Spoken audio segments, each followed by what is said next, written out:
Μια πλούσια γυναίκα προσέλαβε έναν πρώην κατάδικο να προσέχει το ανάπηρο παιδί της. Έναν μήνα μετά, ακόμα και οι γιατροί έμειναν σοκαρισμένοι με αυτό που συνέβη. Μια ιστορία που προς το τέλος της μπορεί να λυγίσει ακόμα και τον πιο σκληρό άνθρωπο. Το ρολόι έδειχνε 10 μετά μεσημβρίας. Η Ελένη πήγε στο παράθυρο και έμεινε έκπληκτη, θαυμάζοντας τη θέα της νυχτερινής πόλης. Εκατομμύρια φώτα, ένας φανταστικός ποταμός με σειρές από γέφυρες απέναντί του και πάρα πολλά ακόμα έντονα φώτα. Αυτό το γραφείο στον 20ο όροφο του καλύτερου επιχειρηματικού κέντρου και αυτή η θέα από το παράθυρο αξίζουν τις ώρες σκληρής δουλειάς μου. Σήμερα ήταν μια απίστευτα επιτυχημένη μέρα. Το συμβόλαιο με τον Ιάπωνα που αναζητούσε τόσο καιρό είχε επιτέλους υπογραφεί. Αυτή η συμφωνία θα έδινε στην εταιρεία ένα σταθερό εισόδημα για τουλάχιστον 10 χρόνια. Λοιπόν, ήρθε η ώρα να πάω σπίτι, μονολόγησε η Ελένη. Έφυγε από το γραφείο, καλώντας το ταξί καθώς πήγαινε. Ελένη, φεύγεις? Η γυναίκα γύρισε. Ο Κωνσταντίνος, ο επικεφαλής του τμήματος και στενός της φίλος, την πλησίαζε. Ήταν ντυμένος με ένα κομψό κουστούμι πολλών χιλιάδων ευρώ, με τέλεια παπούτσια και με τέλεια μαλλιά. Ο Κωνσταντίνος ήταν στα καλύτερά του, όπως πάντα. Σαν να μην ήταν 10 το βράδυ, αλλά 10 το πρωί, και μόλις είχε φτάσει στο γραφείο. Ναι, Κωνσταντίνε, είμαι εξαντλημένη, απάντησε η Ελένη. Περίμενε, Ελένη, τι θα γίνει με τη γιορτή? Είχαμε κάνει μια συμφωνία. Έκανα κράτηση στο εστιατόριο. Το ξέχασα αυτό, Κωνσταντίνε. Σε παρακαλώ, συγχώρεσέ με. Αλλά είμαι τρομερά κουρασμένη. Εξάλλου, τηλεφώνησε και η μητέρα μου. Ο Αντώνης είναι πάλι άρρωστος. Οπότε πρέπει να πάω. Όπως πάντα, είμαι πάντα στην τελευταία θέση, είπε ο Κωνσταντίνος. Η Ελένη είχε κουραστεί τόσο πολύ από αυτά τα συνεχή παράπονα. Δεν είσαι στην τελευταία θέση, αλλά σίγουρα μετά το άρρωστο παιδί μου, είπε. Τα λέμε αύριο, Κωνσταντίνε. 20 λεπτά αργότερα, η Ελένη έμπαινε στο όμορφο διαμέρισμά της, στον τελευταίο όροφο μιας νέας πολυκατοικίας. Περίμενε να ακούσει τις κραυγές του γιού της, που συχνά την υποδεχόταν από το κατόφλι, αλλά σήμερα ήταν εκπληκτικά ήσυχα. Η Ελένη κρυφοκοίταξε στο σαλόνι. Στο τεράστιο δωμάτιο, το τζάκι έκυγε και η τηλεόραση έδειχνε κινούμενα σχέδια χωρίς ήχο. Ένας ψηλός άνδρας σηκώθηκε από την καρέκλα του και ψιθύριζε. Γεια σου, Ελένη. Ο Αντώνης μόλις αποκοιμήθηκε. Πάμε στην κουζίνα να φάμε? Δημήτρη, τι κάνεις εδώ? Δεν χαίρεσαι που με βλέπεις, απάντησε ο Δημήτρης. Η Ελένη χαμογέλασε και φίλησε το Δημήτρη στο μάγουλο. Ο Δημήτρης ήταν παιδικός της φίλος. Μεγάλωσαν στην ίδια αυλή, πήγαν στο ίδιο σχολείο και ήταν αχώριστοι φίλοι. Αλλά μετά από την αποφοίτηση, οι δρόμοι τους χώρισαν. Η Ελένη γράφτηκε στην οικονομική σχολή και ο Δημήτρης σπούδαζε μηχανικός, αλλά δεν έχασαν ποτέ την επαφή τους. Ο Δημήτρης είχε μια μικρή κατασκευαστική εταιρεία και μερικές φορές η Ελένη του έδινε έργα. Ο Δημήτρης με τη σειρά του βοηθούσε την Ελένη σε κάθε αντρική εργασία στο σπίτι. Η Ελένη γνώριζε από τα νιάτα της ότι ο Δημήτρης ήταν ερωτευμένος μαζί της, αλλά τον αγαπούσε μόνο ως πιστό και αξιόπιστο φίλο που ήταν πάντα δίπλα της. Ο γάμος της Ελένης δεν ευδοκίμησε. Ο Δημήτρης ήταν επίσης διαζευμένος και δεν είχε παιδιά, αλλά η Ελένη είχε ένα γιο, τον Αντώνη, που ήταν η χαρά και ο πόνος της ζωής της. Πριν από 12 χρόνια, ο Αντώνης γεννήθηκε σαν ένα απόλυτα υγιές και δυνατό παιδί. Και όταν το αγόρι ήταν 5 ετών, έπεσε από τις σκάλες στην παιδική χαρά επειδή η νταντά ήταν αφηρημένη και δεν τον πρόσεχε. Είχε μια σκληρή πτώση με την πλάτη του σε κάποιες πέτρες. Μετά ήταν το νοσοκομείο, οι γιατροί, η διάγνωση, η ετυμηγορία και ο τραυματισμός της σπονδυλικής του στήλης. Στη συνέχεια υπήρξαν αρκετές επεμβάσεις στην Αμερική και τη Γερμανία και μια μακρά αποκατάσταση στα καλύτερα κέντρα της Ευρώπης, αλλά ο Αντώνης δεν μπορούσε πλέον να περπατήσει. Τα πόδια του δεν λειτουργούσαν και μπορούσε να μετακινείται μόνο σε αναπηρικό καροτσάκι, γεγονός που επηρέαζε και τον ψυχισμό του. Μερικές φορές είχε νευρικές κρίσεις. Ούρλιαζε, έβγαζε εκρήξεις στη μου και πετούσε πράγματα. Μετά από μια τέτοια κρίση, ο Αντώνης έμενε ήσυχος και αποσυρώταν για μεγάλο χρονικό διάστημα. Ήταν ένα έξυπνο και εύστροφο αγόρι που τα πήγαινε καλά στο σχολείο, αλλά δεν ενδιαφερόταν για τίποτα άλλο παρά μόνο να παίζει βιντεοπαιχνίδια όλη μέρα. Όλα αυτά επιδεινώνονταν από το γεγονός ότι η Ελένη ήταν συνεχώς απασχολημένη στη δουλειά της. Οι νταντάδες δεν έμεναν για πολύ με τον Αντώνη, επειδή δεν του άρεσαν όλες. Οι γονείς της Ελένης δεν μπορούσαν να βοηθήσουν γιατί ζούσαν σε άλλη πόλη. Προσφέρονταν συχνά να πάρουν τον εγγονό του στο σπίτι τους, αλλά η Ελένη δεν ήθελε ο γιος της να μεγαλώσει μακριά της. Εξάλλου, ο ίδιος ο Αντώνης δεν θα δεχόταν να ζήσει χωρίς εκείνη. Και πώς κατέληξες εδώ σήμερα? Ρώτησε ξανά η Ελένη το φίλο της Δημήτρη. Θα σου πω σε ένα λεπτό. Θα φάμε ένα πεντανόστιμο δείπνο πρώτα. Σε περίμενα τόσο πολύ που δεν έχω φάει τίποτα. Δημήτρη, για ποιο δείπνο μιλάς? Είναι σχεδόν 11 η ώρα το βράδυ, ισχυρίστηκε η Ελένη, αλλά αμέσως ένιωσε πόσο πεινασμένη ήταν. Ο Δημήτρης έβαλε μπροστά της ένα πιάτο με ένα υπέροχο μυρωδάτο κρέας, ψημένο με πατάτες και τυρί. Ορίστε λοιπόν, μια σαλάτα και λίγο κρασί για να γιορτάσουμε τη συμφωνία. Η Ελένη άρχισε να τρώει. Αφού σχεδόν χόρτασε, ήπια μια γουλιά από το απίθανο κρασί που είχε φέρει ο Δημήτρης και ένιωσε μια ευχάριστη ζεστασιά. Πότε πρόλαβες να τα μαγειρέψεις όλα αυτά? Ο Αντώνης και εγώ μαγειρεύαμε μαζί, είπε ο Δημήτρης. Αυτός καθάρισε τις πατάτες και εγώ ετοίμασα τη σαλάτα. Τέλος πάντων, πέρασα για να σου φέρω αυτό το φυτό που μου είχε ζητήσει πριν από καιρό. Δημήτρη, το βρήκε στα αλήθεια? Ναι, το έχω ήδη βάλει στον κήπο. Όταν έφτασα, ο Αντώνης έκλαιγε και δεν ήθελε να κάνει τα μαθήματά του και η νταντά ήταν θυμωμένη, είπε ο φίλος του ο Δημήτρης. Ήταν κατακόκκινη, οπότε την άφησα να φύγει. Κάναμε μαζί τα μαθήματά του, μετά φτιάξαμε το δείπνο, τον τάισα, αλλά εκείνος απλά αποκοιμήθηκε στην καρέκλα μπροστά από την τηλεόραση. Δημήτρη μου, σε ευχαριστώ πολύ. Δεν ξέρω τι θα έκανα χωρίς εσένα. Την επόμενη μέρα, η Ελένη πήρε πρωινό με το γιο της σε ένα εστιατόριο στο πάρκο κοντά στο σπίτι τους. Ο Αντώνης είχε καλή διάθεση, χαμογελούσε και έτρωγε με εξαιρετική όρεξη το πρωινό του. Μαμά, είναι υπέροχο που έχεις ρεπό και είμαστε μαζί σήμερα. Πού αλλού θα πάμε? Υποτίθεται ότι θα πηγαίναμε στον κινηματογράφο μετά το πρωινό και μετά ίσως βγαίναμε έξω από την πόλη με τον Κωνσταντίνο. Αντώνη, δεν θέλω να βγω έξω με τον Κωνσταντίνο. Αντώνη, γιατί δεν σου άρεσε τόσο πολύ? Πάντα σου κάνει τόσο ωραία δώρα, είπε η μητέρα του. Δεν χρειάζομαι τα δώρα του, μαμά. Δεν ξέρω, είναι τόσο αδέξιος. Μη λες ανοησίες, Αντώνη. Μαμά, ας βγούμε με τον κύριο Δημήτρη έξω από την πόλη για μια βόλτα. Ο κύριος Δημήτρης δουλεύει, απάντησε η Ελένη.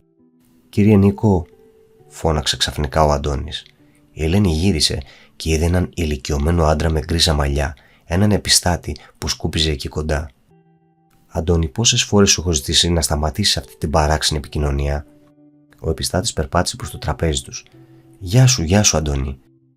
Τι θέλεις από το γιο μου? Ρώτησε η Ελένη κοιτάζοντας αυστηρά τον επιστάτη κατάματα. Έχω ήδη ακούσει ότι του μιλά συνεχώς στο πάρκο. Δεν χρειάζομαι τίποτα. Απλά μιλάμε. Είναι πολύ έξυπνο παιδί. Ο Αντώνης έβγαλε ένα βιβλίο πίσω από την πλάτη του και το έδωσε στον επιστάτη. Σας ευχαριστώ, κύριε Νίκο. Το διάβασα το βιβλίο και ήταν πραγματικά πολύ ενδιαφέρον. Η Ελένη κοίταξε το εξώφυλλο. Οι τρεις σωματοφύλακες. Θα το συζητήσουμε αργότερα, Αντώνη. Θα σου φέρω και το δεύτερο τόμο κάποια στιγμή, είπε ο κύριος Νίκος. Αλλά λυπάμαι, όχι τώρα, γιατί αυτή τη στιγμή πρέπει να δουλέψω. Η Ελένη σοκαρίστηκε όταν έμαθε ότι ο γιος της διάβαζε, γιατί ποτέ δεν είχε καταφέρει κανείς να τον κάνει να διαβάσει εκτός σχολικού προγράμματος. Γιέ μου, σου αρέσει να διαβάζεις? Γιατί δεν μου το είχες πει? Εξάλλου, το διαμέρισμα της γιαγιάς έχει μια μεγάλη βιβλιοθήκη. Μπορείς να διαβάζεις όσο θέλεις, αλλά όχι να παίρνεις βιβλία από ξένους. Μαμά, δεν είναι κάποιος ξένος άντρας ο κύριος Νίκος. Είναι ένας πολύ καλός άνθρωπος και βρίσκω ενδιαφέρον να μιλάω μαζί του. Δεν ξέρεις πόσα ξέρει για διάφορες χώρες, άλλους πλανήτες και ζώα. Μου είχε δώσει βιβλία αρκετές φορές. Τα διαβάζω και μετά συζητάμε τα πάντα. Μακάρι να έχεις συζητήσει και εσύ μαζί μου για τα βιβλία, μαμά. Δεν είσαι ποτέ στο σπίτι και θέλω κάποιον να μιλήσω. Ο κύριος Δημήτρης είναι επίσης συνέχεια απασχολημένος και δεν έχω τίποτα να συζητήσω με τις νταντάδες. Το μόνο που έχουν στο μυαλό τους είναι το φαγητό, το μασάζ και φάρμακα, σύμφωνα με το πρόγραμμα. Και αυτό είναι όλο. Γιέ μου, ξέρω ότι δεν σου αρέσει η Νικολέτα. Θα ψάξω για άλλη νταντά, μην ανησυχείς. Μαμά, μην ψάξεις για άλλη. Το πρακτορείο θα σου στείλει πάλι την ίδια. Ας προσλάβουμε τον κύριο Νίκο. Τι, είσαι τρελός, γιέ μου? Μαμά, είναι τόσο ευγενικός. Είναι πολύ ενδιαφέρον άνθρωπος και ξέρει να κάνει μασάζ. Ξέρει και κάποιες ειδικές τεχνικές. Σε παρακαλώ, μην είσαι ανόητος, Αντώνη. Τα μάτια του αγοριού άρχισαν να γεμίζουν δάκρυα. Μα γιατί είναι πάντα έτσι, μαμά? Γιατί δεν μπορώ να πάρω αυτό που πραγματικά θέλω? Η Ελένη κοίταξε με αγωνία το γιο της. Φοβόταν ότι επρόκειτο να έχει άλλο ένα ξέσπασμα θυμού. Τότε η Ελένη είπε από μέσα της: Αλήθεια, δεν προσπαθείς να τον προσλάβεις? Σκέφτηκε. Μοιάζει με αξιοπρεπή άνθρωπο. Η ομιλία του δείχνει έναν άνθρωπο με μόρφωση. Θα ζητήσω από την υπηρεσία ασφαλείας να μάθει όλες τις πληροφορίες για αυτόν. Μην κλαις. Εντάξει, θα το σκεφτώ. Παρεπιπτόντως, είσαι σίγουρος ότι ο κύριος Νίκος θα συμφωνούσε σε αυτό? Αυτό πρόκειται να το μάθουμε, είπε ο Αντώνης, ο οποίος γύρισε με θάρρος στην αναπηρική του καρέκλα και κατευθύνθηκε προς την κατεύθυνση του επιστάτη. Η Ελένη πλήρωσε γρήγορα το λογαριασμό και έσπευσε να ακολουθήσει το γιο της. Κύριε Νικό, σας παρακαλώ, θέλετε να γίνετε ο δάσκαλός μου? είπε ο Αντώνης. Φοβάμαι ότι δεν μπορώ να το κάνω. Τι είδους δάσκαλος είμαι? Δεν έχω καμία παιδαγωγική εκπαίδευση και δεν έχω καθόλου μόρφωση. Δεν είναι αυτό το κύριο θέμα. Το σημαντικό είναι ότι βρήκατε μια κοινή γλώσσα με τον Αντώνη, είπε η Ελένη. Όχι, δεν μπορώ, είπε ο κύριος Νίκος. Στην Ελένη δεν άρεσε η απόρριψη. Ο Αντώνης ζήτησε χρήματα από τη μητέρα του για να πάει στο περίπτερο απέναντι να αγοράσει λίγο νερό. Και όταν απομακρύνθηκε ο Αντώνης, η Ελένη πλησίασε τον κύριο Νίκο και τον ρώτησε: «Γιατί δεν θέλεις να δουλέψει για εμάς? Καταλαβαίνεις ότι θα σε πληρώσω καλά? Θα παίρνεις 20 φορές περισσότερα από όσα παίρνεις αυτή τη δουλειά. Εξάλλου, είσαι σαν τον Αντώνη, το βλέπω στα μάτια σου». «Έχω έναν πολύ σημαντικό λόγο», απάντησε ο κύριος Νίκος. «Ήμουν στη φυλακή πριν από 6 μήνες και πριν από λίγο καιρό αποφυλακίστηκα. Λοιπόν, δεν με θέλετε κοντά στο γιο σας». Η Ελένη έμεινε άναυδη, αλλά δεν ήθελε να κάνει πίσω. «Για ποιον λόγο καταδικαστήκατε?» «Όχι, δεν είμαι μανιακός ή δολοφόνος. Ήμουν στη φυλακή για ένα οικονομικό έγκλημα. Είχα μια επιχείρηση, τη δική μου έκθεση αυτοκινήτων. Οι συνεργάτες μου με παγίδευσαν και όταν το ανακάλυψε η γυναίκα μου, με άφησε μαζί με την κόρη μου. Εξέτησα 5 χρόνια, αποφυλακίστηκα πρόσφατα και βρήκα δουλειά. Δεν ήθελα να με προσλάβουν πουθενά άλλου, επειδή ήμουν πρώην κατάδικος. Εξάλλου, είμαι σχεδόν 60 ετών». «Κατάλαβα», είπε η Ελένη. «Πρέπει να δω αν αυτά που είπες είναι αλήθεια. Αν είναι όλα αλήθεια, θα ήθελες ακόμα να γίνεις ο δάσκαλος του Αντώνη, θα συμφωνούσες?» Ο άντρας σιώπησε για πολλή ώρα και μετά απάντησε: «Μάλλον ναι. Μου αρέσει πολύ ο γιος σας. Γι' αυτό ελέγξτε όλες τις πληροφορίες. Δώστε μου ένα κομμάτι χαρτί και ένα στυλό για να σας δώσω τα πλήρη στοιχεία μου». Η υπηρεσία ασφαλείας έλεξε διεξοδικά τον κύριο Νίκο και όλα όσα είπε αποδείχθηκαν αληθινά.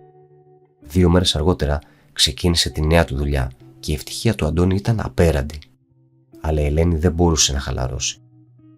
Την πρώτη εβδομάδα ήταν στο σπίτι της τις περισσότερες ώρες και πήγαινε στο γραφείο μόνο για μερικές ώρες. Έπρεπε να παρακολουθεί τι έκανε ο κύριος Νίκος με τον Αντώνη. Το πρωί ξεκίνησε με κάποιες ειδικές ασκήσεις που είχε αναπτύξει ο κύριος Νίκος στη φυλακή. Στη συνέχεια, ο Αντώνης και ο νέος του δάσκαλος μαγείρεψαν ένα υπέροχο πρωινό με το οποίο κέρασαν την Ελένη. Στη συνέχεια, υπήρχε ώρα για ανάγνωση βιβλίων. Ο κύριος Νίκος και ο Αντώνης διάβαζαν δυνατά ο ένας τον άλλον και στη συνέχεια είχαν μια έντονη συζήτηση σχετικά με αυτά που είχαν διαβάσει. Τα βράδια, ο κύριος Νίκος πήγαινε τον Αντώνη στην πισίνα, αν και η Ελένη δεν είχε συμφωνήσει να πάει εκεί πριν. Όμως, ο πρώην κατάδικος γρήγορα έπεισε τον Αντώνη να κολυμπήσει στην πισίνα. «Αντώνη, έχεις δυνατά χέρια. Αρκούν για να κολυμπήσεις αρκετά καλά και θα σε μάθω εγώ». Έτσι, η πισίνα έγινε απαραίτητο μέρος της καθημερινότητάς τους. Η Ελένη ήταν πολύ χαρούμενη, αλλά εξακολουθούσε να παρακολουθεί στενά τον κύριο Νίκο. Δεν μπορούσε να ξεχάσει το γεγονός ότι ήταν στη φυλακή και δεν μπορούσε να τον εμπιστευτεί απόλυτα. Έπρεπε να επιστρέψει όμως ενεργά και πάλι στη δουλειά της, και μετά τη δεύτερη εβδομάδα η Ελένη άρχισε να περνάει περισσότερο χρόνο στο γραφείο της. Την παρηγορούσε κάπου στο γεγονός ότι ο φίλος της ο Δημήτρης τους επισκεπτόταν αρκετές φορές μετά τη δουλειά. «Ξέρεις, Ελένη, είναι καλός άνθρωπος. Απλώς είχε κακή τύχη στη ζωή του. Συμβαίνουν αυτά», είπε ο Δημήτρης. «Σε ευχαριστώ, Δημήτρη, με ηρέμησες λίγο», απάντησε η Ελένη. 2 εβδομάδες αργότερα, η Ελένη έπρεπε επειγόντως να πάει σε ένα επαγγελματικό ταξίδι στην Ιαπωνία. Η Ελένη ήταν πολύ αναστατωμένη, γιατί αν δεν πήγαινε θα έχανε το συμβόλαιο για το οποίο δούλευε επί 2 έτη. Αλλά πώς θα μπορούσε να αφήσει το γιο της με έναν πρώην κατάδικο? Φυσικά, ο πιστός και αξιόπιστος Δημήτρης συμφώνησε να προσέχει τον Αντώνη και τον δάσκαλό του. Η Ελένη πήγε στην Ιαπωνία σχεδόν χωρίς καμία ανησυχία. Τηλεφωνούσε στο γιο της και στο Δημήτρη αρκετές φορές την ημέρα. Ο Αντώνης της απαντούσε πάντα με χαρούμενη φωνή. Ο Δημήτρης έλεγε επίσης ότι ο Αντώνης θα πήγαινε μια χαρά. Η Ελένη πέρασε 2 πολύ άσχολες εβδομάδες στην Ιαπωνία. Έλυσε όλα τα προβλήματά της με τους συνεργάτες της και τώρα επέστρεφε στην πατρίδα της. Η γυναίκα πήγαινε να επιβαστεί στο αεροπλάνο όταν της τηλεφώνησε ο Αντώνης. «Μαμά, το πιστεύεις ότι πήγα για ελεύθερη πτώση με αλεξίπτωτο σήμερα?» «Τι, πώς, πού είσαι, τι συμβαίνει?» Ο κύριος Νίκος πήρε το τηλέφωνο από τα χέρια του και είπε στην Ελένη: «Σε παρακαλώ, μην ανησυχείς. Δεν ήθελα να σου πω τίποτα πριν έρθεις εδώ, αλλά ο Αντώνης ήθελε να τηλεφωνήσει». «Μα δεν μπορείς να το κάνεις αυτό. Θα μπορούσε να τον είχε σκοτώσει», αναφώνησε η Ελένη με τη φωνή της γεμάτη πανικό. «Αλλά ο Αντώνης το ήθελε πραγματικά. Ήταν το απόλυτο όνειρό του. Είμαι ένας παλιός αλεξιπτωτιστής. Έχω γνωριμίες παντού, οπότε έκανα τις διευθετήσεις και ο Δημήτρης με βοήθησε με τα χρήματα. Αυτό είναι. Απολύεσαι. Θα σου κάνω μήνυση. Θα ξαναμπεί στη φυλακή, αλλά όχι για 5 χρόνια, για 20 χρόνια». Η Ελένη φώναζε στο τηλέφωνο. Ήταν έξαλλη. Η γυναίκα πέρασε όλη τη μακρά πτήση σαν να μένα κάρβουνα. Ήταν αποφασισμένη όχι μόνο να απολύσει τον πρώην κατάδικο δάσκαλο, αλλά να του προκαλέσει σοβαρά προβλήματα. Όταν έφτασε στην Ελλάδα η Ελένη, στην αίθουσα αφήξεων, είδε αμέσως τον Αντώνη, το γιο της.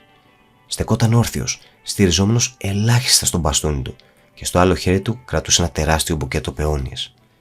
«Μαμά, διασκεδάζω», φώναξε ο Αντώνης. Η Ελένη έτρεξε προς το γιο της. Έπεσε μπροστά του και αγκάλιασε τα πόδια του. Έκλαιγε με λυγμούς. «Είναι ένα θαύμα, δόξα τω Θεώ», μουρμούρισε η γυναίκα. Ένιωσε κάποιον να την αγκαλιάζει στους ώμους. Ήταν ο Δημήτρης. Μόλις είχε τρέξει προς την Ελένη και το γιο της και γονάτισε κι αυτός αγκαλιάζοντάς τους και με τα δύο χέρια. Τότε η Ελένη σηκώθηκε και είπε: «Και πού είναι ο κύριος Νίκος?» Ο γκριζομάλης άντρας στεκόταν σεμνά στο περιθώριο. «Έλα εδώ, θέλω να σε αγκαλιάσω», του φώναξε η Ελένη. Ο επιστάτης δίστασε για μια στιγμή και μετά περπάτησε αργά προς τα εκεί. Σχημάτισαν ένα στενό κύκλο, αγκαλιάζοντας ο ένας τον άλλον. Λίγες μέρες αργότερα, η Ελένη βγήκε από το γραφείο του καθηγητή, ο οποίος ήταν ο γιατρός του Αντώνη. «Ξέρετε ότι η σπονδυλική στήλη του γιού σας διορθώθηκε πριν από πολύ καιρό, αλλά προφανώς του έμεινε ένα σοβαρό ψυχολογικό τραύμα. Γι' αυτό τα πόδια του δεν υπακούν και ο Αντώνης δεν μπορούσε να περπατήσει». Η Ελένη βγήκε από το νοσοκομείο. Ο Αντώνης, ο κύριος Νίκος και ο Δημήτρης την περιμέναν στην πλατεία κοντά στην είσοδο. Κάθισαν σε ένα παγκάκι, κουβεντιάζοντας και γελώντας σαν οικογένεια. «Είμαστε σαν οικογένεια», σκέφτηκε η Ελένη. «Ο παππούς, ο μπαμπάς, η μαμά και ο γιος. Και γιατί να μην είμαστε?